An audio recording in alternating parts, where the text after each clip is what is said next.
Imagine करें कि आप पूरे 72 दिनों तक प्लेन क्रैश में एक ऐसी जगह में फंस जाएं जहां चारों तरफ बर्फ ही बर्फ हो, न कोई इंसान, न कोई मदद और न खाने पीने को कुछ हो। बस चारों तरफ आपको अपनी मौत का साया नजर आए, लेकिन तभी आपके साथ कुछ ऐसा हो जाए जिसकी आपने बिल्कुल उम्मीद नहीं की हो। कहानी की शुरुआत होती है 13 अक्टूबर 1972 में, जब एक रग्बी टीम अपना फाइनल मैच खेलने अमेरिका से चिले जा रही थी। ये एक नॉर्मल फ्लाइट थी और जहाज के अंदर बैठे सभी प्लेयर्स बहुत खुश थे, क्योंकि उनमें से कई लोग पहली बार प्लेन में ट्रैवल कर रहे थे और ये सभी पहली बार अपनी कंट्री से बाहर किसी दूसरी कंट्री जा रहे थे। कुछ प्लेयर्स के साथ उनके फैमिली मेंबर्स भी थे जो अपने बच्चों को गेम में सपोर्ट करने के लिए उनके साथ जा रहे थे। प्लेन के टेक ऑफ करने के बाद जब वह एंडीज माउंटेन से होकर चिले की तरफ बढ़ने लगा, उस वक्त तक सब कुछ नॉर्मल चल रहा था। अंदर बैठे सभी प्लेयर्स बहुत खुश थे और विंडो सीट से बर्फीले पहाड़ों का नजारा देख रहे थे, लेकिन उन्हें पता नहीं था कि कुछ मिनट बाद उनके साथ कुछ ऐसा होने वाला है जिसके बारे में सोचने से भी डर लगता है। कुछ देर बाद अचानक मौसम खराब हो जाता है। एक बहुत ही तेज बर्फ का तूफान आ जाता है जिससे जहाज तेजी से झटके खाने लगता है। झटके लगने की वजह से सभी पैसेंजर्स घबरा जाते हैं, लेकिन अंदर बैठा एक पैसेंजर बताता है कि जब कोई प्लेन पहाड़ों के ऊपर से गुजरता है तो प्लेन में टर्बुलेंस होता है, यानी ये कोई खतरे की बात नहीं है, जल्द ही सब कुछ नॉर्मल हो जाएगा। लेकिन जैसे जैसे ये प्लेन आगे बढ़ रहा था,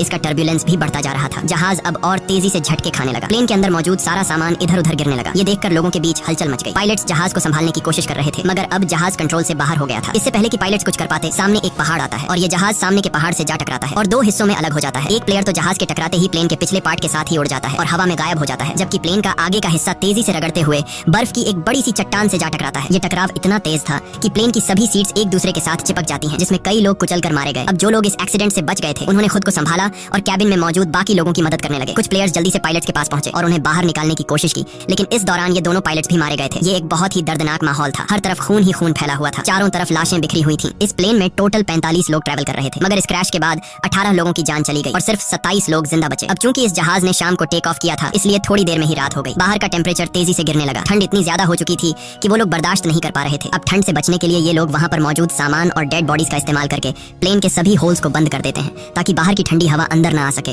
और ये सभी लोग ठंड से बचने के लिए एक दूसरे के साथ चिपक कर बैठ गए। इन सभी की हालत काफी खराब थी। ये अभी भी काफी गहरे सदमे में थे, क्योंकि